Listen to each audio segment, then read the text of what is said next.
നമസ്കാരം, പ്രവാസി മലയാളിയിലേക്ക് ഏവർക്കും സ്വാഗതം. 3 ദിവസം കൂടി കഴിഞ്ഞാൽ UAE കോവിഡ് എത്തിയിട്ട് 5 മാസം തികയുകയാണ്. അങ്ങനെ മറ്റു പല വിദേശ രാജ്യങ്ങളിലും കോവിഡിന് മുന്നിൽ അടിയറവ് പറഞ്ഞപ്പോൾ അതിവേഗം അതിജീവിച്ചിരിക്കുകയാണ് UAE.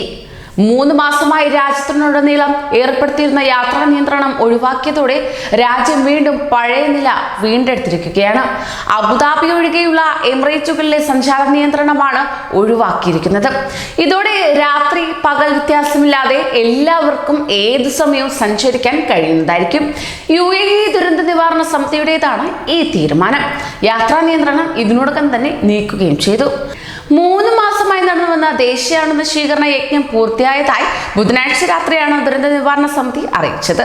അണുനശീകരണ യജ്ഞത്തെ തുടർന്ന് നേരത്തെ പകലും രാത്രിയും യാത്രാ നിയന്ത്രണം ഏർപ്പെടുത്തിയിരുന്നു.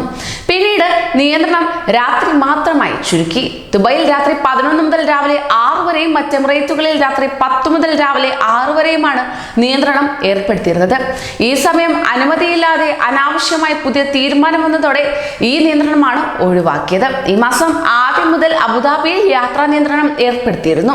ഒരാഴ്ചയാണ് നിയന്ത്രണം ഏർപ്പെടുത്തിയിരുന്നതെങ്കിലും പിന്നീട് ഇത് നീട്ടിവെക്കുകയായിരുന്നു. ആയതിനാൽ തന്നെ നിലവിൽ ഈ മാസം അവസാനം വരെയാണ് നിയന്ത്രണം നീട്ടിയിരിക്കുന്നത്.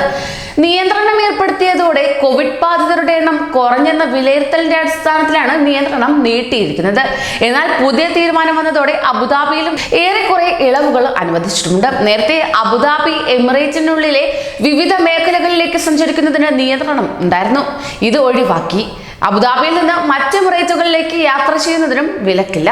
എന്നാൽ മറ്റ് എമിറേറ്റുകളിൽ നിന്ന് അബുദാബിയിലേക്കുള്ള പ്രവേശന വിലക്ക് തുടരുന്നതായിരിക്കും. നിയന്ത്രണങ്ങളിൽ ഇളവ് നൽകിയിട്ടുണ്ടെങ്കിലും മുൻകരുതൽ നടപടികൾ തുടരുകയും ചെയ്യും. പുറത്തിറങ്ങുന്നവർ മാസ്ക് ധരിച്ചില്ലെങ്കിൽ പിഴ ഈടാക്കും. സാമൂഹിക അകലം പാലിക്കണം. ബസ്സുകളിലും മെട്രോയിലും ടാക്സികളിലുമുള്ള നിയന്ത്രണം തുടരുന്നതായിരിക്കും. കാറുകളിൽ 3 പേരിൽ കൂടുതൽ, അതായത് ഡ്രൈവർ ഉൾപ്പെടെയാണ് യാത്ര ചെയ്യരുത്.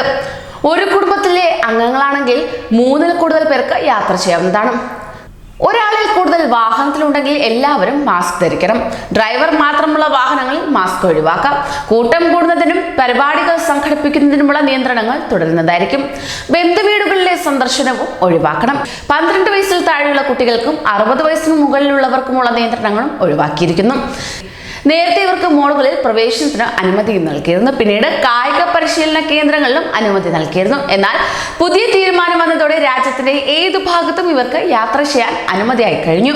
നിയന്ത്രണങ്ങൾ നീക്കിയെങ്കിലും ആരാധനാലയങ്ങളും വിദ്യാഭ്യാസ സ്ഥാപനങ്ങളും അടഞ്ഞു തന്നെ കിടക്കും.